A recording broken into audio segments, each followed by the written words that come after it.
Hey guys, today we'll be discussing anti-protozoan. So the first topic in that is malaria.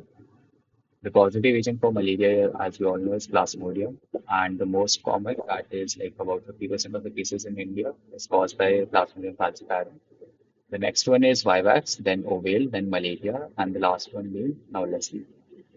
The treatment in India for malaria is followed using the NBBDCP program or the National Vector-Borne Disease Control Program.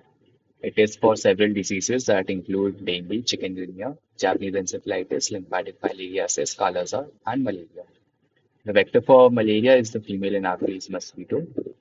For your anti-malarial drugs, depending upon the duration of action, the or the time it takes for the drug's action to work, we have three groups. That is your fast acting, intermediate acting, and slow acting.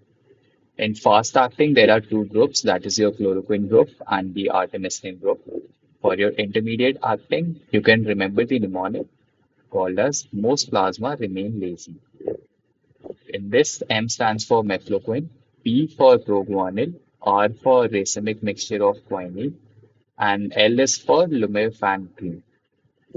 For slow acting, since it is a slow acting group, you can just simply remember that plasmodia can die slowly. And for P, we have pyrimethamine, C for clindamycin, D for doxycycline, and S for sulfadoxine. In the chloroquine group itself, we have primaquine, you must have heard of it. Then you have amodiaquine, it's not that important, and pipraquine. This also you can remember. So primaquine and pipraquine. In the artemisinin group, you can remember artesunate, artemether, arteether, and arterolate. This is not that important. So these three works. Then outside India, there are several drugs available. So the first one is pyronaridine that is available in China, and atovaquone, it's available in America. Before we get on to the um, how the drugs work and all, we need to know a little bit about the pathogenesis of the Plasmodium parasite. So we'll start from here. You can see that this is the female Anopheles mosquito, and it bites the human. That later then causes the human being the intermediate host. And inside the human, this Anopheles uh, mosquito, upon bite, gives in the sporozoite. Sporozoite undergoes asexual reproduction within the human. And that is also one of the reasons why we call it humans as the intermediate host. Okay, and there are no drugs available for sporozoites, only vaccine is available. So the sporozoite through the blood goes into the liver where it can undergo two stages. One is called the like in the normal cycle, it goes back into this thing, the blood vessel. Um, and the other stage is called the hypnozoid stage. Like from hypnozoid, you can remember the word hypnotic or something like that, which basically is telling you that it's the dormant or the sleeping stage. So, and this, once the sporozoite is there in the liver, it's called the hepatic schizogram. And this is also known as the pre-erythrocytic schizogram because it has not entered the RBC yet. Now, from the liver, once it goes into the circulation, it is okay. So for species, for example, for Plasmodium falciparum, all of this goes into the RBC. But in Plasmodium vivax and ovale, it enters the like some of the parasite enters the hypnozoid stage. Okay. So after the liver, it goes back into the RBC, and now it is called as an erythrocytic schizophrenia. In this, once the parasite enters the RBC, RBC is damaged, and this is when you get to see the symptoms. So, also in the RBC, the male and female gametes develop, and the like they undergo fertilization once the mosquito bites human again and takes in this blood.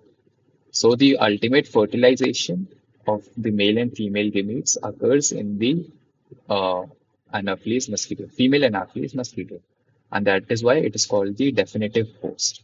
Okay. So after fertilization, you'll again get sporozoite. So now you can simply remember all the like all the main parts. That is your sporozoite in the human initially, then hepatic schizogony, followed by the erythrocytic schizogony, gamete formation, and ultimately fertilization again in the female anaphys mosquito, and the sporozoite formation then. So this is from full cycle. Now there are certain groups of drugs that are available. So firstly, we'll be talking about treatment. Okay, treatment of malaria. So first we'll talk about the cure of malaria, and the other way is the prophylaxis, that is to prevent malaria in like happening to people. So in the cure, there are two types of cure. First is the clinical cure, and the second one is the radical cure. In the clinical cure, the erythrocyte schizophrenia, you remember this? This was after the liver, once the parasite goes back into the RBC. That is your erythrocyte schizophrenia. This one. So this one, as I've written here, is the clinical cure. And for that, you have several drugs. And this is basically killing your erythrocyte schizophrenia. And this is one of the cases that is only there, that is happening for all the plasmodium. As I told you earlier also that the hypnozoid stage is only for Plasmodium vivax and ovale. That we'll see in radical cure afterward. Okay. So, okay. And if there's incomplete cure, okay. So if you don't kill all the erythrocyte schizophrenia, or if you don't kill the hypnozoid that is there in the radical cure, then the incomplete cure is known as, in clinical cure, it is known as recrudescence, and in radical cure, it is known as relapse. Okay. And for clinical cure, your treatment includes all the drugs except for primaquine. In your radical cure, the DOC is primaquine, and there's a new drug in the market that is called as tapinoquine. These are your new drugs that have. This is the new drug that has come in the market. Okay, then the cure is done. And now talking about the prophylaxis.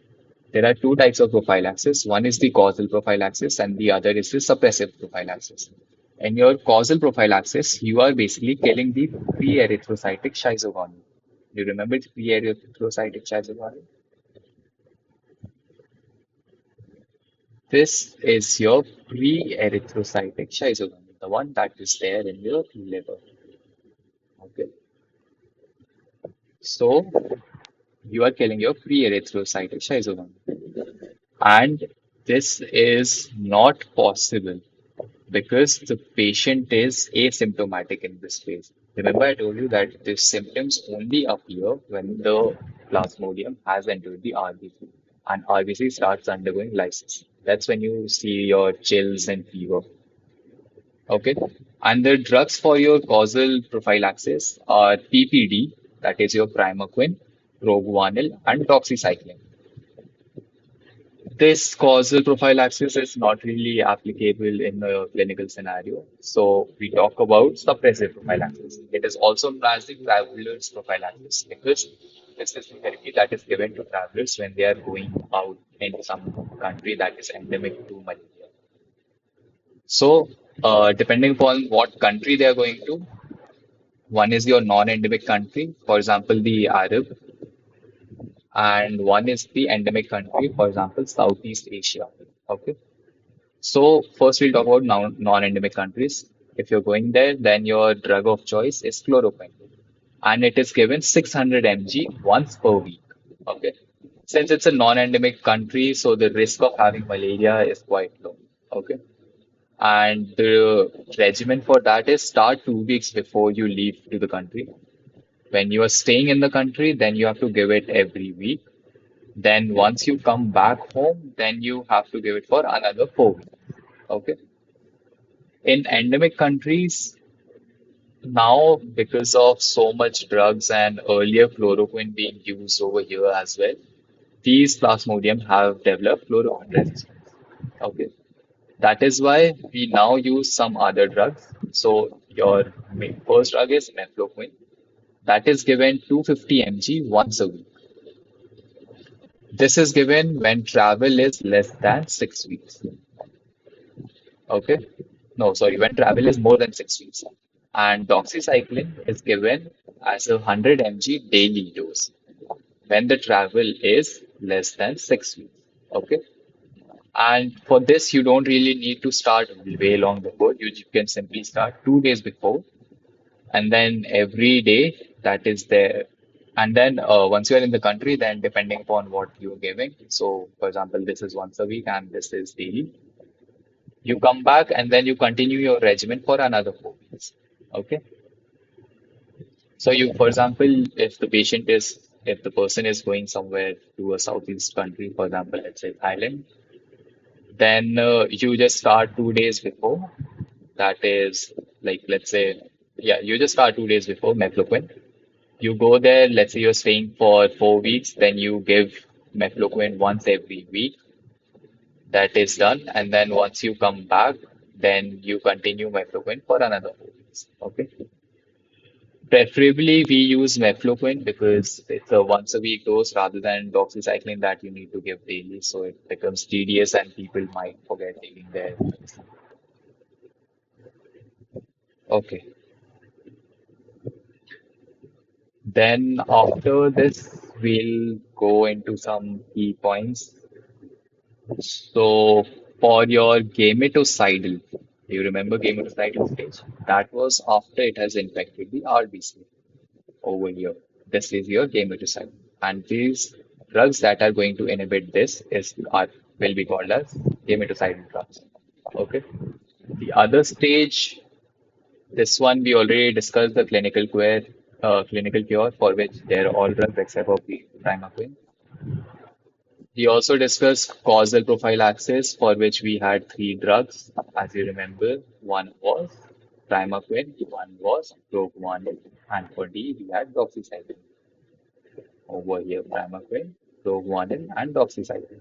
All right. Okay. Also, we had a radical cure.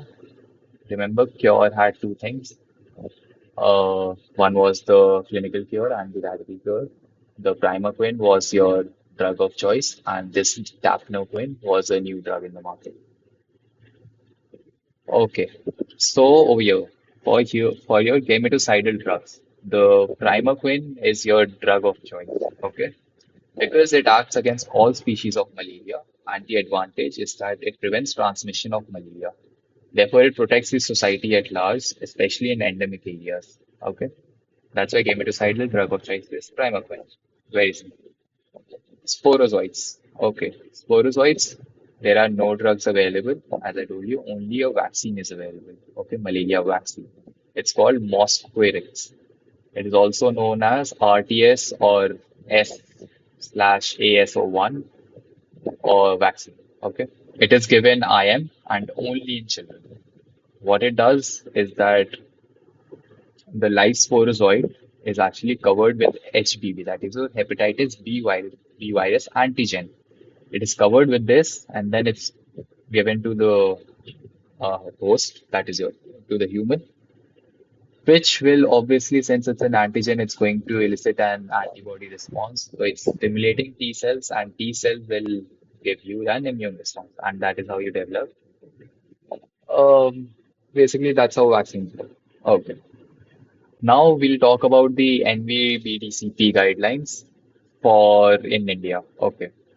Firstly, for species that is Plasmodium vivax and ovale, you give chloroquine and you give primaquine. Chloroquine is given for 3 days, primaquine is given for 14 days. Chloroquine is also your cure, and primaquine is your radical cure, and it is also gametocidal. Okay. For your Plasmodium falciparum infection, since it is also the most common in India, because of that and the earlier overuse of chloroquine, now that species has developed chloroquine resistance. Because of that, we now use something known as an ACT plus primaquine therapy. ACT stands for artemisinin-based combination therapy, and primaquine is given as since we already know that it is the DOC. and it is the gammaticide. So ACT is given for the clinical cure. What is the ACT regimen though? This can be asked in your exams. Usually for ACT regimen, we give three drugs, that is your artesunate, sulfadoxine, and pyrimethamine. Okay. In all Indian states, what we give is artesunate plus sulfadoxine, pyrimethamine, or mefloquine. Either of the three.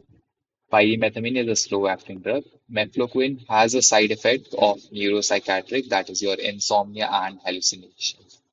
So it probably might be contraindicated in already CNS patients. All Indian states, but northeastern states are specifically, we are using artemether with lumefantrine. Okay, this has been a PY-2 in your NEET PG. Okay, moving on. Some other approved marriage regimen for chloroquine resistance. It's not really that important. You can simply know this one. That is your quinidine plus doxycycline plus clindamycin. That is known as your QDC regimen. Okay. This is quinidine is basically being replaced for artemisinin if the patient is allergic to it. Okay. Now, one of the question is that main drug for chloroquine resistance malaria is what? So you would simply know that artemisinin or quinine. Okay, quinine, quinidine, same thing. Okay. The fastest and most effective drug is artesunate. That is one of the artemisinin group drug. It is also the shortest acting, and artesunate increases your risk of recrudescence. Do you remember what recrudescence was? Okay. So recrudescence, as we saw here in cure, like if your clinical cure is incomplete, then there's a chance of recrudescence. In radical cure, the opposite, the analog was relapse. Okay. So next one, okay. Since you're now we're talking about artesunate, since it is the shortest acting drug, it is never given for prophylaxis of malaria because it's going to increase your risk of resistance. Okay. And we'll talk about several cases of malaria happening in different kinds of patients. So what anti-malarials are given in G6PD deficiency? What do you remember what G6PD deficiency is? It's basically causing increase in hemolytic RBC, okay, or hemolysis of RBC will increase, okay. So we do not want that. So the contraindicated drugs in G6PD deficiency is primaquine, proguanil, and quinine. Safer drugs are chloroquine, and the safest drug is mefloquine. Mefloquine, though, has the side effect of CNS that we just read about earlier. Next, complicated malaria. That is your acute severe malaria. Okay, first, what is acute severe malaria? This is the WHO definition, WHO World Health Organization, obviously. So it basically says that the impaired consciousness or coma, failure to feed, convulsions, circulatory collapse, clinical jaundice, hemoglobinuria, abnormal spontaneous bleeding, and or pulmonary edema. Okay, these are the clinical features, and your lab findings can include hypoglycemia, metabolic acidosis, and hemoglobinuria. These are the most important things. Like, you really don't need to know this by heart. Okay, complicated malaria, causative agent, Plasmodium falciparum. Person comes in emergency and requires injectable drug. That is why your drug of choice is IV artesunate. It is the only artemisinin that can be given IV. Your second options are artemether and arteether, and these can be given IM, intramuscularly. Your third option, if the patient is allergic to the entire artemisinin group, then you give IV quinine in 5% dextrose solution. Okay. because dextrose stimulates your insulin release and the quinine actually causes hypoglycemia. That is why we use a dextrose solution. This is to prevent this from happening.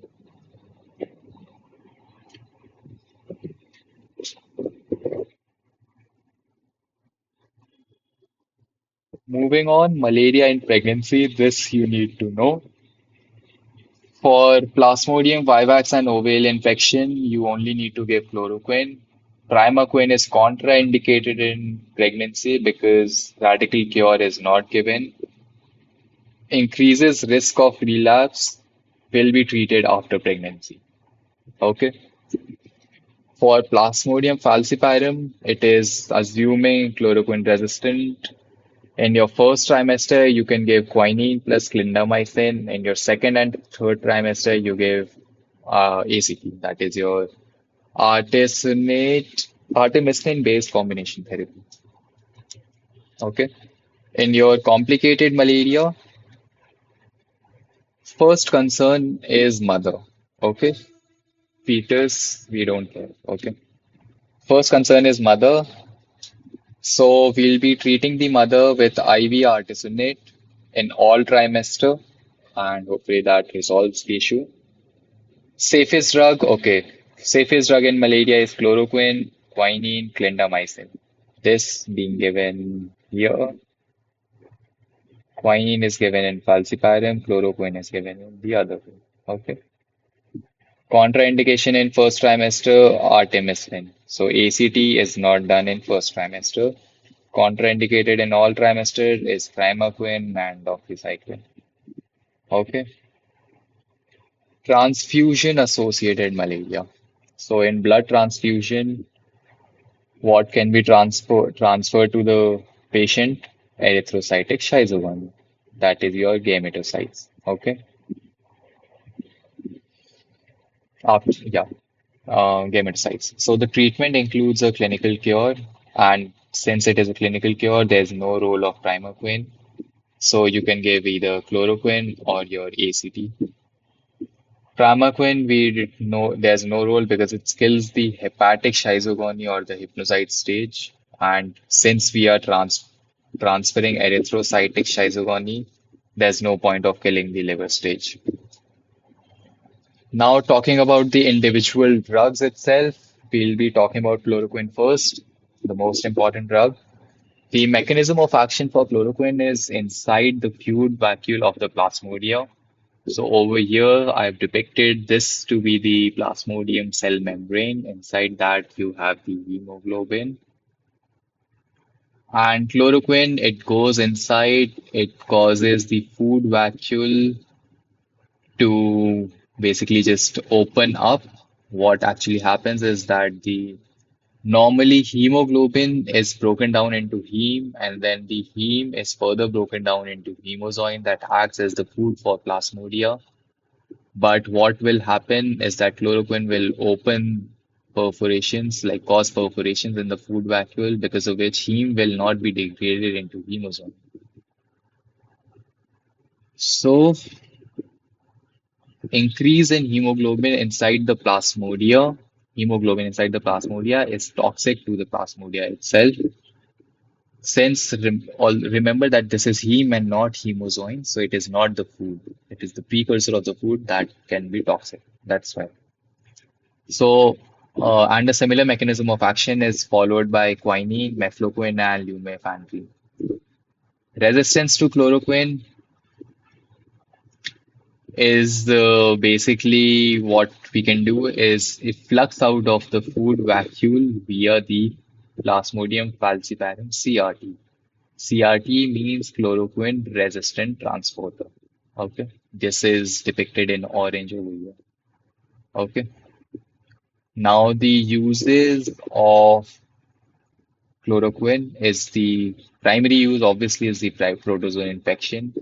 It also has immunosuppressive action, that is, decreases your immunity. And how does it do that? It does it by inhibiting interleukin 1, interleukin 6, TNF alpha production. That is why it is used for the treatment of several autoimmune diseases and also treatment of hypersensitivity reactions. Okay. What is its pharmacokinetics? First is your root oral well absorbed. It can be given as a slow IV infusion or a rapid IM injection. Volume of distribution for chloroquine is 15,000 liters of plasma, which means that it deposits in various organs. And because of that, it has side effects in pretty much all of these organs.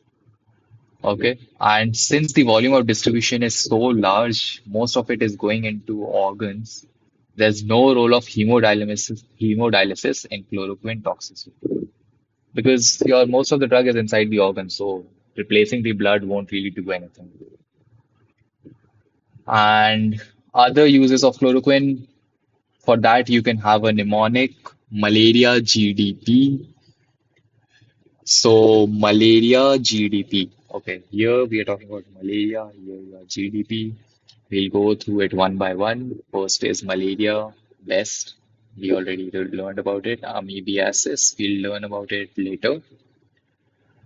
After amoebiasis, it's used in amoebic liver abscess. And just to tell you a little bit more about it, what happens in amoebiasis is that it mainly affects your intestine, I think, as far as I remember. Yeah, and it has intestinal and extra intestinal involvement. So chloroquine is usually given for your extra intestinal amoebiasis, and it acts as a amoebicidal agent. And since it is given for extraintestinal amoebiasis, it is a luminal agent. No, it is a tissue amoebicide. My bad. But probably check through it once again because even I don't remember it. Okay. After amoebiasis, next is your leper reaction, atopic dermatitis, rheumatoid arthritis. All these three are your hypersensitivity reactions. And we already discussed that since it is an immunosuppressive drug, that is why it's being used on in all these three. Next one is your infectious mononucleosis, as far as I remember, caused by your Epstein-Barr virus. Then next is your autoimmune hemolytic anemia, abbreviated as AIHA. For now, we are done with malaria. So that was your malaria, amoebiasis, leper reaction, atopic dermatitis, rheumatoid arthritis, infectious mononucleosis, and autoimmune hemolytic anemia.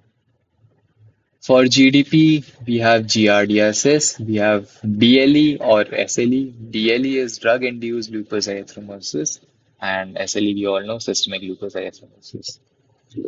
And P is photosensitivity. So photosensitivity, it's you can simply say that it causes photomorphic light eruptions on the skin. This happens when you are in contact, when the patient comes in contact with the sun rays. So basically, they got to act like vampires. All okay. Side effects of chloroquine. It's very, very important. Okay, like super important. Okay. Since we saw that it has a high volume of distribution of 15,000 liters, most of it is going to go into the organs. Starting with the CNS, it causes neuropsychiatric problems, that is, seizures and psychosis. The maximum effect we already saw in ACT therapy is because of mefloquine, and it is contraindicated in cerebral malaria. Okay, because cerebral malaria, the plasmodium has entered the brain and you probably don't want to have neuropsychiatric side effects with it. It's only going to worsen your disease. Next, eye. It affects the lens, the cornea, as well as the retina. Over here is a photo of the retina, and it's a classical feature known as the bull's eye maculopathy, which you can see here, bull's eye. Now, do you remember what a bull's eye is when you play darts at home or at a club, anywhere? This is your bull's eye. So it's called as bullseye maculopathy, can lead to permanent blindness. In your lens, you can see an anterior subcapsular cataract, So that if you see here slightly, you will be able to see that grayish thing. This is your lens, and the last one in your cornea, it's called vortex keratopathy. That is your also known as your cornea verticillata. This thing is also caused by amiodarone, that is your antiarrhythmic. This you can see very light projections. Okay, also caused by amiodarone, that is your antiarrhythmic. It will be there in a future video entirely on antiarrhythmics. So after the CNS and the eye, moving down, you get to the ear. In that, it causes ototoxicity. Ototoxicity often leads to tinnitus and deafness. Tinnitus is basically the ringing sound that people hear. And ototoxicity is maximum by quinine, and this is known as synchronism. You're done with the CNS, you're done with the eye, you're done with the ear. Moving on to the heart. What happens in the heart is QT prolongation. The maximum effect is by lumefantrine and quinine as well as primer. After the heart, you move on to your skin. Superficially, you see hyperpigmentation, and deep, you have muscles, so you see myopathy. That is your muscle pain and muscular damage. After chloroquine, artemisinin. Artemisinin is initially derived from a Chinese herb called as Artisana annua. Various drugs under artemisinin are artesunate, arterulane, artemether, artether, and dihydroartesunate. You need to know the roots and all, and you need also need to know the best drug in this is obviously your artesunate because it's available in all your routes, that is your oral, IV, IM, as well as rectal. For the other drugs, you can see that arterulane is present orally but not others. Artemether is present orally as well as IM. Arteether is given orally and IM. And dihydroartesunate is given orally and none of the others. Okay. For pharmacokinetics of artemisinin, you can see that it is metabolized by your CYP to A6, and you can remember this by artemisinin starts with A, and CYP also will have A. Side effects of artemisinin include most commonly nausea and vomiting, your favorite side effects. Severe side effects include allergy, that is a hypersensitivity reaction, and in this case, you give quinine. Also, one of the side effects is delayed hemolysis. For severe side effect, that is your allergy, you saw here earlier that in the other approved regimen, it's your QDC regimen, in which Q is quinidine if the patient is allergic to artemisinin. Okay, given for your chloroquine resistant Plasmodium falciparum. Okay. After artemisinin, moving on to quinine. Quinine is a racemic mixture of your L and D form, and the D form is known as quinidine, I think. Also used as a class 1A antiarrhythmic drug. It blocks the sodium-potassium channel. Okay. The source for quinine is bark of the cinchona plant. Side effects most commonly include diarrhea. Other side effects include hypoglycemia. That is why it was given with the dextrose. Okay, and I've written it over here as well. Hypoglycemia because it blocks the potassium on pancreas that further stimulates insulin release. It also causes QT prolongation, blockage of the potassium channel in the heart. Hypotension because it blocks the alpha receptor, and ototoxicity known as synchronism. Okay, next, primaquine. It is effective in all stages of malaria except for the erythrocytic schizophrenia. That is why not given in clinical cure. Okay, it is though it given for radical cure as well as your this thing, hepatos pre-erythrocytic schizophrenia. That is your liver's hepatocytic stage. That I'll just see here, hepatic schizophrenia. Okay, pre-erythrocytic schizophrenia. Okay. After that, you have some miscellaneous drugs that are probably not that frequently tested anywhere, but you can simply know them. So you have pyrimethamine and proguanil. These are your antifolate drugs that inhibit your DHFR, that is your dihydrofolate receptor. And no, actually, it basically inhibits your DHFR, which is actually responsible for your folic acid conversion to tetrahydrofolate. And tetrahydrofolate, we know from biochemistry, is required for cell division. Okay. Therefore, since it is also causing this deficiency of THF, it is always combined with folinic acid, which is a form of tetrahydrofolate. And this is given to prevent megaloblastic anemia because obviously, uh, this thing, folic acid deficiency, can cause megaloblastic anemia.